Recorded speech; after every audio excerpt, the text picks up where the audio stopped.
我係 Judy 劉老師，我今日要講一講 I will 我將會同埋 I shall 我應該嘅用法。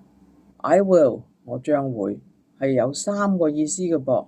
嗱，第一個例句咧就係 I will help you with your homework， 我將會幫你做你嘅家庭作業。嗱，咁喺呢度咧，佢其實就表達一個意願或者一個意志啦。第二個例句就係 I think it will rain tomorrow， 我認為聽日會落雨噃。嗱，咁呢度咧就係做出一個預測啦，就係基於個人嘅判斷、信念或者證據對未來咧進行預測啦。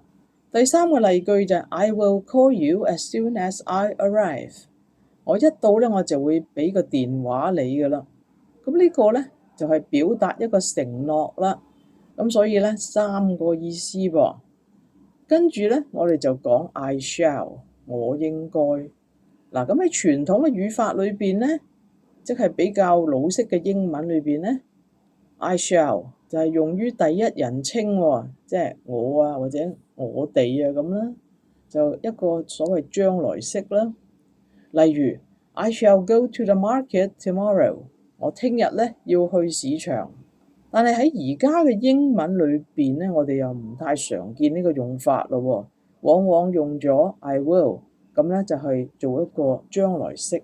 好啦，咁 I shall 咧有另外一種用法喎，係愛嚟表達責任或者義務嘅。I shall fulfill my responsibilities， 我應會履行我嘅職責，即係話我應該去履行我嘅職責咁解。係傳遞出呢一個更強嘅道德或者正式嘅義務感，而 shall 就亦都咧會係喺呢一個疑問句裏邊出現噃。咁第一，譬如 Shall I open the window？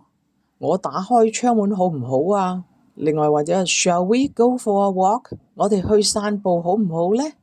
就係其實咧就徵詢咧對方嘅意見或者許可喎。另外咧仲有 shall 咧。就喺法律嘅文件裏邊咧會出現啦。